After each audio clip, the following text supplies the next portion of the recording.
Here and welcome to this session of Thursday Live with Michael. And what we're going to be talking about today is dealing with difficult people. This is one of the most common things that people come to me with, because it seems like there's difficult people all over the place sometimes, doesn't there? Now, this, like everything else, is a very broad topic. So I'm going to give you a couple tools and strategies you can use depending on the situation.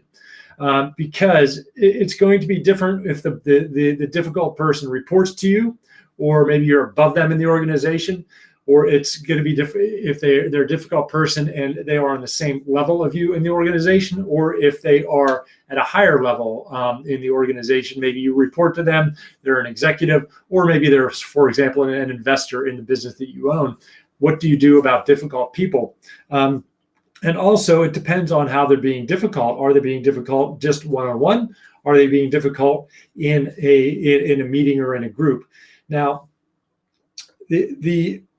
all those things, I'm going to give you a couple tactics around all of those things. But basically, the key is figuring out why they are being difficult.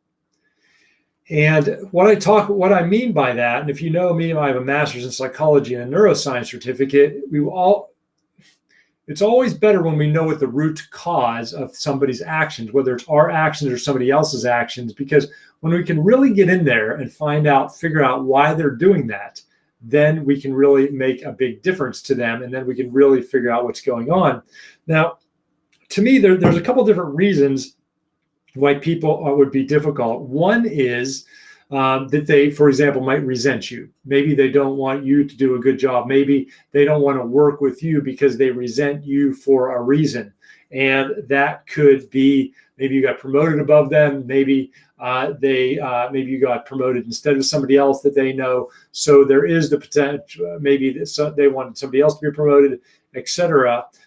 So there is that resentment piece, which is pretty common. So there's that, the number one thing. The second thing is, and you could get a sense of that by knowing that they're difficult over a long period of time. Like, it's not just a one-off thing. Sometimes when people are being difficult and that's not normal for them, there's something else going on in their life, which is a lot different. So you want to handle that a lot differently. If you get somebody that normally has high spirits and is engaged and they're being difficult, just be aware that there might be something going on with their family, with themselves. It might be a health issue. And so to me, what you want to do as a leader is dig into that a little bit so that you can really see how you can meet them face to face and really support them. Because oftentimes, if they're being difficult and they're going through a difficult time, you really want to meet that with empathy.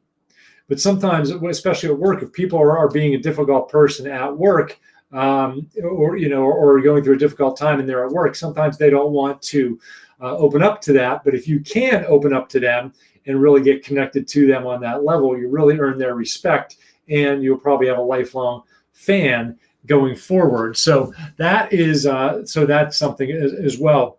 And again, going back to the first reason, if they resent you, they may not resent you, but they may resent something about the company. They may resent something about their life. They may resent something about, if somebody is resentful about things, maybe it's not just about you personally. Maybe it's about the company. Maybe it's about the job. Maybe just it's about their life. Some people just hold on to a lot of difficult things. But the question is, how do you do that? How do you get people on board? And I did just get a question in from Goran. Hi, Goran. Nice to see you. My other tall buddy from Croatia says, how do you recognize yourself as a difficult person?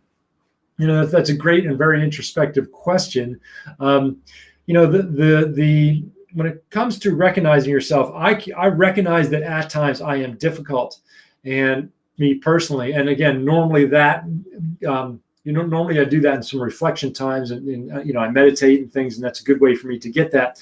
I think what you can also do is you can also look at a lot of clues out there to see whether you can be difficult sometimes. I don't think necessarily a person is difficult, but their behaviors can be difficult, because what that means is as a person, maybe you're in different situations, you're more amenable to that. I know back in my career, when I look back at my life, there were times where I used to really take the other side of, for example, discussions, just so I can argue for a point.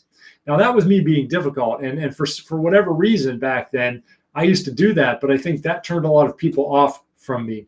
And it's such a small little saying that I learned from one of my teachers and mentors. You can be right or you can be liked. You can be right or you can be liked. Now, don't take that too literally, but sometimes when there's a conversation and you believe something else, you don't always have to speak your mind, quote unquote. You don't have to turn everything into, hey, I'm going to fight for what's right. You do want to do that sometimes. You want to pick your spots. But if somebody has, for example, a different opinion than you think they might not be correct, you don't always really have to call them out. And you don't always have to meet them head on. You can actually just let it go and let them have their beliefs and you have your beliefs, even if you know you're right. And that saved me so much angst in my life, realizing that every time there was a disagreement or somebody wasn't on the same page as me, I really didn't have to meet that head on. So, all right. So hopefully that was helpful. Back to what do you do at work? So if you have somebody that is being difficult, the easiest thing to do is really reflect back what they're doing or their actions or behaviors. And when you reflect back, and this can be different. So if I'm working with somebody and I feel that they're being difficult, and an option is, and when I do coachings like this, I often give a couple different strategies and a couple different tactics because it's so different depending on the situation you're in. One of the best, quickest, and easiest way is to really reflect back what you're feeling in that moment to that person. And what that might look like, and you got to do this with little tact. You have to slow down. You have to make sure you're doing it very seriously. And this can be a bit uncomfortable to you. I know it's uncomfortable to me when I do this. And what that means is so I might say, I might be talking to Bob and he's being difficult. And you often want to do this in a one-on-one. You can do this in a meeting, but you really want to pick your spots to do that. And so what it might be is, hey, Bob, I feel like I'm coming to you with this, and I feel like you're putting up a lot of resistance, or I feel like you're giving a lot of excuses. And when you say, I feel like you're doing that, it makes it a little less personal, because what you don't want to do is you don't want to call them out, make it a personal thing. Like, hey, you're being a bit of a jerk, or you're doing this, or you're doing that. What you can say is, I really feel like, and you're being defensive, or you're not really looking for a solution. Because then the less personal you can make it, the more of a conversation you can that's really getting to a solution. So that's something that really works out, because people can't really argue with your feelings. It's how I feel. And you're putting it out there. And when you call them out and when you put it out there to them, and if they're saying, oh, I am looking for a solution, also maybe take the next step. Well, I really think you are. I gave you 3 or 4 times and you just told me what was wrong time after time. So especially when you can back it up with facts. So first thing is, don't make it personal. The second thing is, back it up with really specific facts. Like, I asked you 3 times how we could do this, and all you did was told me how we couldn't do it for 3 times. And you've never told me how we could do it. And I really need to get, and then you also want to, when you work with difficult people on a task or a project, you also want to remember to do your best to tie it to what the benefit is, or, hey, Bob, we really need to get this done by this date because so and so is relying on it, and this is part of my job and your job. So you can pull it back and look at the bigger picture for them. Remember, we're both in accounting, Bob, and so it's up to us to get this done accurately and on time by the end of the month. So how are we going to do this? And so really bringing it back to that often helps. If people are difficult in a meeting, and again, you can push it back to them as well. You could say, well, again, you're telling me all of the things you aren't. What can we do? And it can really put people on the spot, and it can earn respect. So if somebody's like being difficult with you in a meeting, and you throw it back to them, you stand your ground, but not in an attacking way, in like I own my power way. Like, hey, I really hear you have we've been talking about this. Other people have been giving solutions, but you seem like you really have a lot against this. And so is there something there more that you're not telling me? If you have a problem with this, let me know. Or if you don't think this is going to work, let me know. And it's really putting everything out on the table. And it takes some strength and it takes some courage to do that. But when you can do that, everybody's going to be like, wow, hey, Mike, he's really not going to take any stuff from anybody. But you do it with a lot of tact, so you're not making them wrong. And again, not making it personal. You're just really getting everything on the table. That is a real powerful thing to do as a leader as well. Let me just pop over, see if there is any other comments. And I got a lot of different screens because we're doing this in a couple different places.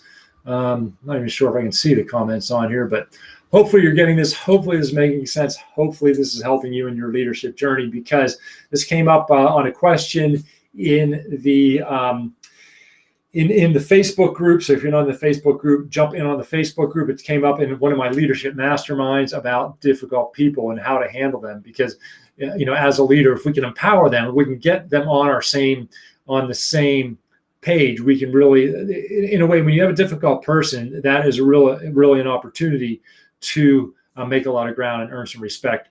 I have here's another Ener Hinson. I don't know if I said that right or not. Interesting discussion. Also be honest, open, and direct, but specific. Yeah, exactly. That's what we were saying. Being very specific is great. And what she says also, can you tell me in your own words what's going on for you so I can understand your perspective? That's a really great thing too. I think a lot of this comes down of really asking questions, and open-ended questions like, hey, what do you think about this? What do you feel about this? What do you think we should do about this? And if they say, I don't know, a good other strategy is just to sit there and wait to see what comes after I don't know, because I don't know is like a defensive mechanism. Normally people do know. And so if they say, I don't know, and you can just sit there. And again, that takes a little bit of guts as well. Or you could say, well, give me a couple options. And then we go into some coaching things. Cool. All right, everybody. Hopefully you don't have too many difficult people in your lives. Hopefully this has given you some, hi, South Africa. Nice to see you. Hopefully this has given you, it's great. It's sunny Cape Town, South Africa, because we're in the UK, just getting into spring now. It's nice to see everybody where they're coming from. Hopefully you don't have too many difficult people in your life. Again, if you're not in the Facebook group, jump in the Facebook group, Leading in the Next Normal. It is, you can find it on the Facebook search. I do go live on YouTube as well. Every Tuesday, I ask for questions that I address here on Thursday, and hopefully I can add a little bit to your leadership journey. Everybody take care. Bye-bye.